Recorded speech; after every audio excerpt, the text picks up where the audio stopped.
ఓం నమో నారాయణాయ. ఓం శ్రీమతే రామానుజాయ నమః. మనము ముకుందమాల స్తోత్ర పారాయణం చేసుకుంటున్నాము చక్కగా అర్ధసహితంగా. దాన్ని 5-10 శ్లోకాలకు మనము అర్థంతో సహా చెప్పుకున్నాము. అయితే దీన్ని నేను మా చిన్నమ్మ గారు 18వ తారీఖు పరమపదించినందువల్ల వారికి ఆత్మశాంతి కలగాలి, ఆ పరమపద ప్రాప్తి కావాలి అని ఆ కృష్ణుడి యొక్క చరణారవిందములకు నమస్కరిస్తూ ప్రార్థిస్తూ ఈ పారాయణం చేస్తూ ఉన్నాము. అయితే ఈరోజు ఇంకా కొన్ని మనము అదేవిధంగా పారాయణం చేసుకుందాము. ఇంకో శ్లోకాన్ని కూడా చదువుకుందాము. మొదట శ్లోకాన్ని విన్నపం చేసుకుందాం. కృష్ణత్వదీయ పదపంకజ పంజరాంత మద్వైన మే విశతు మానసరాజహంస ప్రాణప్రయాణ సమయే కభవాత భిత్తై కంఠావరోధ నవిధౌ స్మరణం కుతస్తే. కృష్ణత్వదీయ పదపంకజ పంజరాంత అద్వైనమే నిశతు మానసరాజహంస ప్రాణప్రయాణ సమయే కపవాత పిత్తై కంఠావరోధ నవిధౌ స్మరణం కుతస్తే. కులశేఖరాళ్వార్లు తన మనసును అధీనంలో ఉంచుకోవడానికి ప్రయత్నం చేస్తున్నారు, సాధన చేస్తూ ఉన్నారు.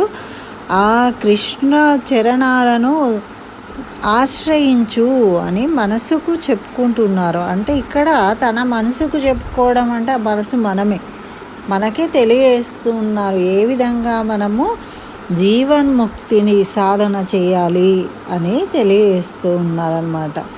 ఇందులో ఏమంటున్నారంటే, ఓ కృష్ణమూర్తి, దాసుని యొక్క మనసు అనేది ఒక రాజహంస. మరి రాజహంస ఏం చేస్తుందట అంటే, ఆ రాజహంసకు చెప్తూ ఉన్నారు, కృష్ణుడికేమో అనుగ్రహించమని చెప్తూ ఉన్నారు, రాజహంసకేమో ఆ చరణాలను ఆశ్రయించు అని తెలియజేస్తున్నారు. మరి ఇక్కడ ఏమంటున్నారంటే, ఓ రాజహంస, నువ్వు కృష్ణ చరణాలు అనే పంజరాన్ని ఆశ్రయించు. ఎందుకు అంటే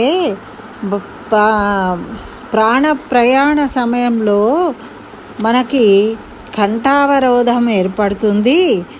మరి కపవాత పిత్తై అనే త్రిదోషాల వల్ల ఆ సమయంలో మనం ఎలా ఉంటానో తెలియదు, మాట్లాడగలమో మాట్లాడలేమో. మనం హాస్పిటల్లో చేరుతూ ఉంటాము, అన్ని పైపులు పెట్టిస్తారు, ఆక్సిజన్ పెడతారు, ఐసీయూలో ఉంటాము. మరి అప్పుడు స్మరిద్దాము అంటే స్మరించగలమో లేమో.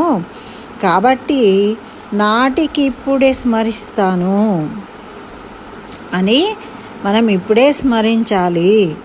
మరి ఆ చివరి దశలో మనకు నామస్మరణ చేయలేని పరిస్థితిలో ఉన్నప్పుడు మనకు ఆ స్మరణ గుర్తు తెచ్చేవాళ్ళు ఎవరు అంటే, ఇప్పుడు స్మరిస్తే అప్పుడు ఆ భగవంతుడే మనకు గుర్తు చేస్తాడు. ఒకవేళ స్మరించకపోతే మీరు గుర్తు చేయండి అని గుర్తు చేసి మరి మనకు మోక్షం ఇస్తాడు. మరి గజేంద్రుడికి ఇచ్చాడు కదా, అంతసేపు తనే పోరాడి చివరకు గుర్తు చేసుకొని ఆ భగవంతుడిని శరణు వేడిండు కదా, శరణాగతి చేసిండు కదా, అప్పుడే కదా మోక్షాన్ని పొందిండు. అంటే మరి అది ఎలా జరిగింది అంటే పూర్వజన్మ సుకృతం అన్నారు. మరి పూర్వజన్మ సుకృతం ఎలా కలిగింది అంటే, అప్పుడు ఆ పాదాలను ఆశ్రయించి శరణాగతి చేసిండు గజేంద్రుడు. అందుకని ఈ అవసాన దిశలో తనను గుర్తు చేసుకొని చేయడం అన్నది జరిగింది. అలా మనకు కూడా అవసాన దశలో చేయలేని పరిస్థితిలో ఉంటే ఇప్పుడు చేసుకున్న దానివల్ల ఆ పరమాత్ముడి యొక్క అనుగ్రహంతో మనకు ఆ స్ఫురణ కలుగుతుంది. ఆ స్వామియే దయామయుడు కాబట్టి మనకు స్మరింపజేస్తాడు. కాబట్టి ఇప్పుడే నువ్వు ఆ పాదాలను ఆశ్రయించు మనసా అని మనసుకు తెలియజేస్తూ ఉన్నారు ఆళ్వార్లు. మరి అదేవిధంగా ఇంకొక శ్లోకాన్ని కూడా చదువుకొని దాని అర్థం చెప్పుకుందాం. మాభిర్మందమనో విచింత్య బహుదా యామి నిశ్చిరం యాతనా దామినా ప్రభవంతి పాపరిపవ స్వామినమా శ్రీధరః ఆలస్యం జ్ఞాపనీయ భక్తి సులభం ధ్యాయస్వ నారాయణం లోకస్య వ్యసనాపనోదనకరో దాపస్య కిం న క్షమాః మాభి మందమనో విచింత్య బహుదా యామిశ్చిరం యాతనా దామినః ప్రభవంతి పాపరిపవా స్వామి నమ శ్రీధరః ఆలస్యం వ్యసనీయ భక్తి సులభం ధ్యాయస్వ నారాయణం లోకస్య వ్యసనాపనోదనకరో దాపస్య కిం న క్షమాః. అంటే మరి ఎందుకు ఓ మందమతి, ఓ మనసా నీకెందుకు అర్థమవుతలేదు, ఓ మూఢమైన మనసా అంటున్నారు. ఎంత చెప్పినా మనసుకు అంగీకరించట్లేదట ఆ పాదాలను. అంటే ఇంకా మోహపడుతూ ఉంది. మరి ఎందుకు మోహపడుతూ ఉంది మరి అంటే భయపడుతూ ఉందట పిరికిదానిలాగా. ఎందుకు అంటే యముని సంబంధమైన కుంభీపాక నరకము, యాతనా నరకాలను అనుభవించవలసి వస్తుందేమో నేను అని భయపడుతూ ఉన్నావా? నువ్వు భయపడవద్దు, అవసరం లేదు. నువ్వు పాప భయంతో భయపడవద్దు. నీకు పాపం అంటేనే చెడు. మరి శత్రువులు అనుకుంటున్నావు కానీ ఈ శత్రువులు ఎవరు కూడా ఏమీ చేయలేరు నిన్ను. వీళ్ళకంత సమర్థత లేదు. అందుకే నువ్వేం చేయాలి, శ్రీ మహావిష్ణువుకు మనకు స్వామి శేషి కాబట్టి మనం శేషభూతులం కావాలి. ఆ స్వామిని శరణు వేడాలి. అప్పుడు ఆయన ఏం చేస్తాడు అంటే ధ్యానం చేస్తే మనకు చక్కగా మన దుఃఖాన్ని ఒడగొడతాడు, మనకున్న శత్రువులను తరిమి కొడతాడు, మనకున్న అవరోధాలను తొలగించి వేస్తాడు. మనం ఆశ్రయించినప్పుడు ఈ దుఃఖాలన్నీ తొలగిపోతాయి. ఈ శత్రువులు కూడా ఏమీ చేయలేరు. మరి మనకు శత్రువులు ఎవరండి అంటే మనకు ఆశ ఉంటుంది. కామ క్రోధ లోభ మోహ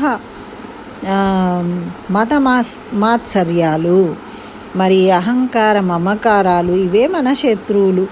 మనకు కోరికలు నెరవేరినప్పుడు సుఖము, కోరికలు నెరవేరకుంటే దుఃఖము కలుగుతూ ఉంటుంది కదా. మరి ఈ కోరికలు ఇవన్నీ మనకు శత్రువులు. వీటిని తొలగించుకొని శరణాగతి చేయడం ఎలాగా అని నువ్వు ఆలోచిస్తున్నావు.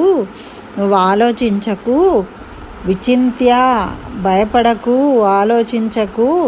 నేను చెప్పిన విధంగా చక్కగా నువ్వు శరణాగతి చెయ్యి, పోయి ఇప్పుడే ఆ స్వామి పాదాలను చేరు అని తెలియజేస్తూ ఉన్నారు కులశేఖర ఆళ్వార్లు.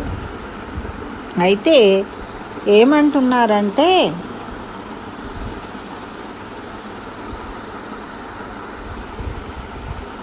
నేను చాలా దుష్టుడను, పాపాత్ముడను, మరి ఇంత చెడి ఉన్నాను నేను, నాకు సుఖం లేదు, అంత మాత్రం చేత భయంగా కూడా ఉన్నది నాకు. మరి నరకంకు పోతానేమో, మరి నాతో పాటు నువ్వు కూడా నరకం రావాలి కదా అని అంటుందన్నమాట మనసు. మరి నువ్వేమి భయపడకు, అవసరం లేదు. నువ్వు ఆ పరమాత్మను చక్కగా ధ్యానం చెయ్యి. ధ్యానం చేస్తే నీ పాపాలన్నిటినీ తొలగిస్తాడు ఆ పరమాత్ముడే అని ఆళ్వార్లు మనసుకు నచ్చజెప్తూ ఉన్నారు.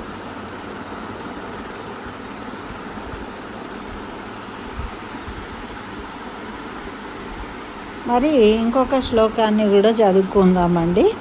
ఇందులో ఇంకా మంచిగా చెప్తూ ఉన్నారు. ఏమని అంటే,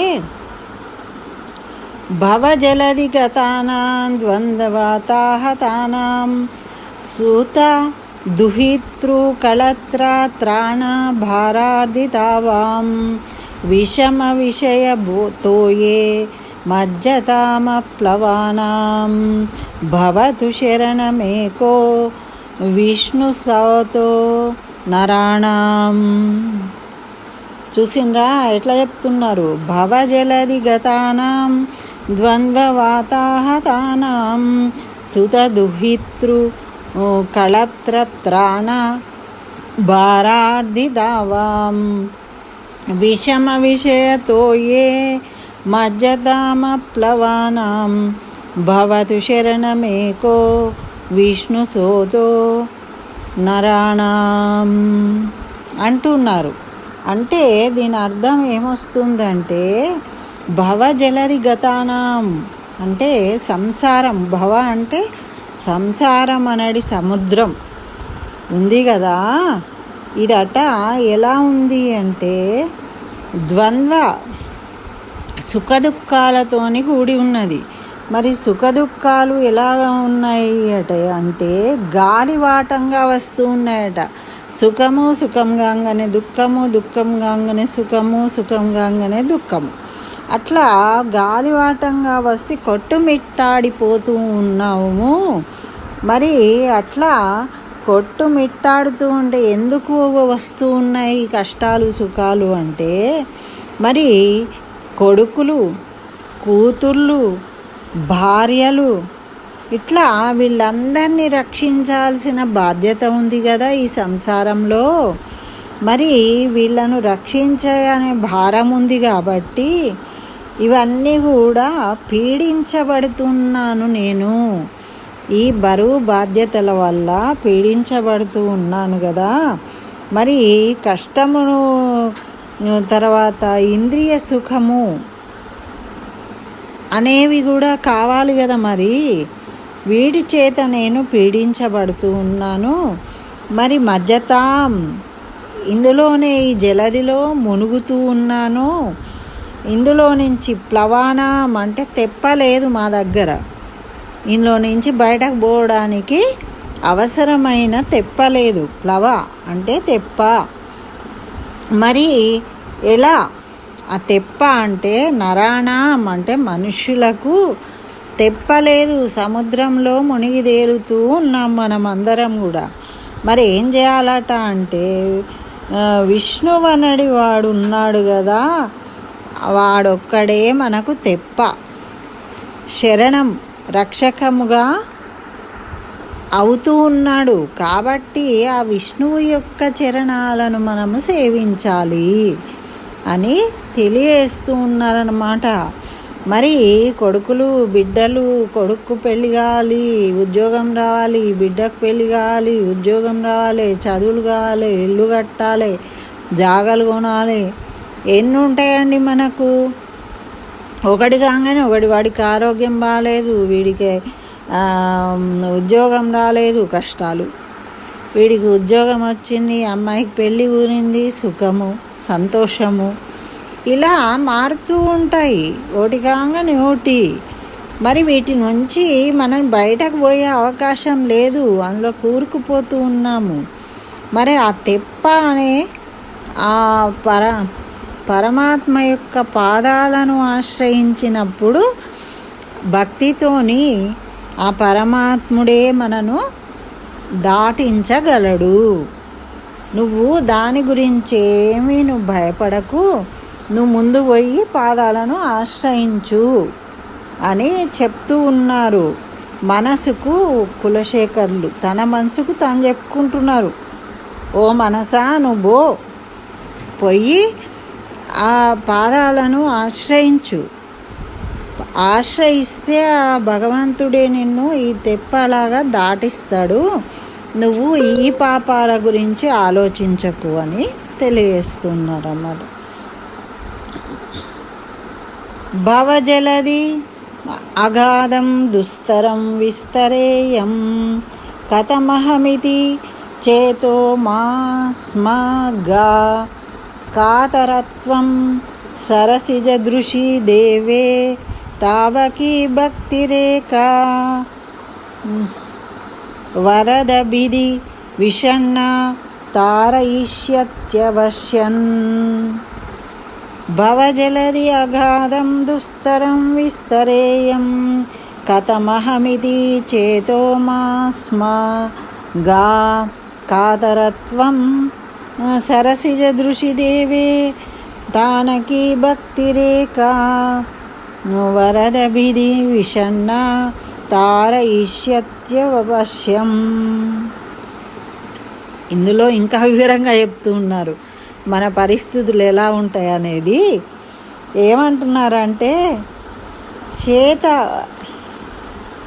ఓ మనసా నీకు ఇంకా అర్థమవుతలేదా, ఈ అగాధము చాలా లోతైంది, ఈ భవసాగరం అనేది చాలా లోతుగా ఉంటుంది.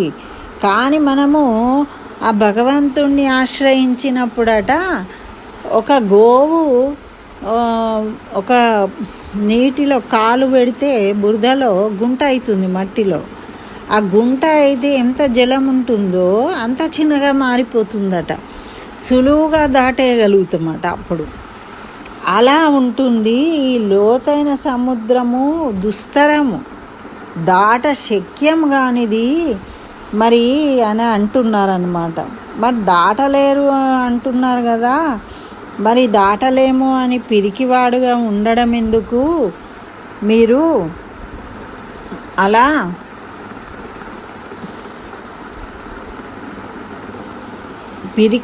పిరికితనం ఉండవద్దు. భగవంతుణ్ణి శరణు వేడాలి. సముద్రాన్ని దాటాలి అంటే మనము భయపడుతూ ఆలోచిస్తూ ఉంటే మనము ఏమి చేయలేము. మరి ఆ లోతైన సాగరాన్ని దాటడానికి మనము ఆ భగవంతుని యందు నిలువబడిన నీ భక్తే ఒక సాధనము, దానివల్లనే నువ్వు దాటగలుగుతావు. కాబట్టి అవశ్యము ఆలస్యం చేయకుండా నువ్వు వెంటనే పోయి ఆ దేవాది దేవుడు అయిన శ్రీకృష్ణుని పాదాలయందు చేరు అంటున్నారు. అంటే మరి భగవంతుడు నన్ను సమర్పిస్తావు, సరే, నా మనసును నువ్వు సమర్పిస్తే అతడు కాపాడుతాడు అంటున్నావు కదా. ఇప్పుడు నాకు కొంచెం ధైర్యం కలుగుతుంది. కానీ లయింపజేసినాక భగవంతుడు నిన్ను దయచేసి ఉన్నాడు, మనసును సాధనంగా చేసి భగవద్ అభిప్రాయాన్ని మనము ఈ సాగరాన్ని దాటవచ్చా అని అడుగుతుంది మనసు. నిజంగానే నేను ఆశ్రయిస్తే దాటగలుగుతామా అని అంటే అప్పుడు ఏం చెప్తున్నారు అంటే, మనం అనుకుంటే కాదు, నువ్వు భక్తిగా చేసినప్పుడు ఆ భగవంతుడు దయతోని నిన్ను దాటించేస్తాడు. అంతేగాని నువ్వు అపనమ్మకంతో కాళ్ళు పట్టుకున్నా కానీ ఈయన చేస్తాడా చేయడా అని అనుమానపడ్డం అనుకో, అనుమానపడితే, అందుకే రాజహంస అన్నాడు మనసును. రాజహంస అంటే ఏంటిది?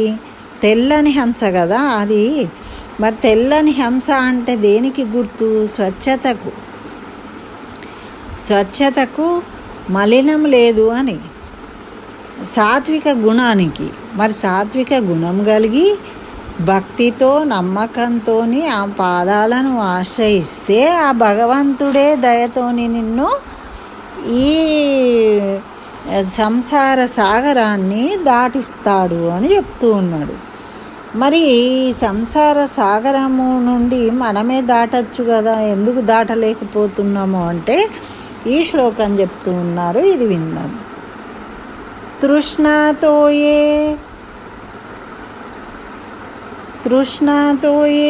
మదనసవనోద్ధూత మోహోర్మిమాలే ధారావర్తే తనయా సహజగ్రాహ సంగాకులే చ సంసారాఖ్యే మహతి జలదౌ మజ్జతాం వస్త్రిధామన్ పాదాంభోజే వరద భవతో భక్తివాసం ప్రయచ్చ తృష్ణాతోయే మదనసనోద్ధూత మోహోర్మిమాలే ధారావర్తే తనయ సహజగ్రాహ సంఘాకులే చ సంసారాఖ్యే మహతి జలదౌ మజ్జతాం వస్త్రధామన్ పాదాంభోజే వరద భవతో భక్తివాసం ప్రయచ్చ. ఎంత బాగా చెప్తున్నారు చూడండి. ఇందులో ఇంకా వివరంగా చెప్తూ ఉన్నారు మనకు. మరి మనము ఎందుకు దాటలేకపోతున్నాము, ఎందుకు భయపడుతున్నాము అంటే, ఇప్పుడు సంసారము అనేది సాగరం అంటున్నావు కదా, తృష్ణతోయే అంటే తృష్ణ అనే నీళ్ళు, ఇదంతా ఏం సాగరము, మన ఆశ అనే నీళ్ళు అన్నమాట. మరి అప్పుడు ఆ నీళ్ళల్లో నుంచి నువ్వు బయటికి రావచ్చు కదా, ఇంకెవరినో ఆశ్రయించడం ఎందుకు, పడవ కావాలి అది కావాలి అనడము అంటుంది మనసు. అంటే అప్పుడు ఏమంటున్నాడు, మన్మధుడు గాలి చేత బాణాలను వేస్తూ ఉన్నాడు. కామ కోరికలు కలుగుతూ ఉన్నాయి కదా మరి మనకు. ఆ కోరికలతోటి బయటకు వద్దాము అంటే రాలేకపోతున్నాం. అందులోనే కోరికలను తీర్చుకోవడానికి అవస్థ పడుతూ ఉన్నమాట. మరి ఆ కోరిక తీరిన తర్వాత రావచ్చు కదా అంటే, మోహ అజ్ఞానమను అలలు వస్తూ ఉన్నాయి. నీళ్ళలో ఏం వస్తాయి, సాగరంలో అలలు వస్తాయి. ముందు గాలి వస్తుంది, గాలి అనే మన్మధుడు, బాణాలు వచ్చినాయి. మరి ఇప్పుడేమో అజ్ఞానం అనే అలలు వస్తూ ఉన్నాయి. మరి ఆ అలలు వస్తాయి వెళ్ళిపోతాయి కదా, అవి వెళ్ళిపోయినాక నువ్వు రావచ్చు కదా అంటే, అవి ఎలా వస్తున్నాయంటే వరుస పెట్టి వస్తున్నాయట. ఒకటి తర్వాత ఒకటి, ఒకటి తర్వాత ఒకటి అలలు వచ్చి అలల తాకిడికి నా అసలు లేద్దాము అంటే లేవస్తలేదు, పడిండు అయిపోయింది. మరి కొంచెం సేపు అయిన తర్వాత అలలు తగ్గినాక రావచ్చు కదా అంటే సుడిగుండం వచ్చిందట. మరి ఆ సుడిగుండం ఏంటిది అంటే భార్య అనే సుడిగుండం. మరి ఆ సుడిగుండంలో పడి లేవలేకపోతూ ఉన్నాడట. అయ్యో అదేంటి, సుడిగుండం కూడా కొంతసేపటికి ఆగిపోతుందట. ఆగిపోయినప్పుడన్నా బయటకు రావచ్చు కదా నువ్వు అంటే, అప్పుడట తనయ బిడ్డలు తోడబుట్టులు అందరూ గ్రాహ అంటే మొసళ్ళు జలచరాలుగా ఉండి పట్టుకున్నారట. గజేంద్రుణ్ణి మకరం పట్టుకుంది కదా నీళ్ళలోకి పోతే, అట్లా సంసార సాగరంలో ఈ సుడిగుండం భార్య ఆ సంసారంలో కొట్టుకుంటూ ఉంటే ఇంకా ఈ జలచరాలు వచ్చినాయట. అందులోంచి కూడా బయటికి వద్దాము అంటే పిల్లలు, అక్క చెల్లెళ్ళు, అన్నదమ్ములు వీళ్ళందరూ కూడా మొసళ్ళలాగా చుట్టూ ఉండి పట్టుకుంటున్నారట, పోనీయట్లేదట బయటకు. మరి ఇంకేం వస్తాడండి, ఎవరి పరిస్థితి అయినా అదే కదా. అట్లా మొసళ్ళు జలచరాలు వచ్చినాయి, అందుకని నేను రాలేకపోతూ ఉన్నాను. మరి మనకు ఆ త్రిధామన్ అంటే త్రిలోకాలకు అధిపతి మరి ఎవరు, కమలముల వంటి పాదములందు భక్తిభావం అంటే భక్తి అనే పడవను మనకు ఇస్తాడు. ఎవరు, ఆ శ్రీమన్నారాయణుడు. ఆయన దయతోనే ఆ భక్తిని కలిగించి ఆ భక్తి అనే పడవని ఇవ్వడం వల్ల మనము భక్తిని సాధన చేయడం వల్ల ఈ సంసార సాగరాన్ని దాటగలుగుతాము. అంతేగాని మామూలుగా ఎట్లా దాటగలుగుతాము, అంటే భగవంతుని యందు భక్తి ఉంది, సంసార సాగరాన్ని దాటడానికి మరి సులభం అవుతుంది అంటున్నావు కదా, మరి ఇప్పుడు నాకు కొంచెం ధైర్యం వచ్చింది అంటున్నదట మనసు. అప్పుడు భక్తి చేత సంసార సాగరం దాటవచ్చు, కానీ అది కూడా మనము నమ్మకంతో చేసినప్పుడు ఆ భగవంతుడు అనుగ్రహం ఇచ్చి ఆ భగవంతుడే ఇవ్వాలి, అంతేగాని మనం కోరుకున్నది కాదు. అంటే భగవంతుడే ఇవ్వాలి. భగవంతుణ్ణి ప్రార్థింపజేసి మనం ప్రార్థించినప్పుడు ఆయన భక్తి మనసు చేత ఆయన సంతృప్తి చెందినప్పుడు మనకు దయతోని దాటిస్తాడట. మరి అది కూడా నాకు మరి స్వామి నాకు గత్యంతరం లేదు, ఇంద్రియములు మనసు నీకు అధీనమై ఉన్నవి, నీవే దిక్కు అని మనం శరణాగతి చేసి అతన్ని ప్రార్థించినట్టయితే మనకు ఆ విధంగా పడవనిస్తాడు అని వేదాంత దేశికులు ఒకసారి అడిగిండ్రట. మరి పాప రంగనాథ స్వామిని ఈ పాపాల నుండి సర్వపాపాల నుండి విముక్తి ప్రాయశ్చిత్తం ఏమీ చెప్పలేదు ఎవరు గురువులు, మరి మీరైనా చెప్పండి అంటే అప్పుడు చెప్పిందట శ్రీరంగనాథులు ఏమని అంటే సర్వధర్మాన్ పరిత్యజ్య మామేకం శరణం మమ అని. నువ్వు అన్నీ వదిలిపెట్టి నాకు శరణాగతి చెయ్యి, అప్పుడు నేనే దాటిస్తా, ఇవన్నీ పాపాలను తొలగిస్తా. నువ్వు ఈ పాపం తొలగించుకో ఆ పాపం తొలగించుకో, నువ్వెందుకు అవస్థ పడతావయ్యా, నువ్వు అన్నీ వదిలేసి అన్ని ధర్మాలను వదిలేసి కేవలము నాకు శరణాగతి చెయ్యి అని చెప్పిండ్రట. ఎంత సింపుల్ అండి, ఎంత ఈజీగా చెప్పేసిండ్రు భగవంతుడే. కాబట్టి ఆ విధంగా శరణాగతి చేసి మనము విముక్తులం కావాలి అని మనకు కులశేఖరాలు వాళ్ళు తెలియజేస్తున్నారు. స్వస్తి. జై శ్రీమన్నారాయణ. సర్వం శ్రీకృష్ణ చరణారవిందార్పణమస్తు.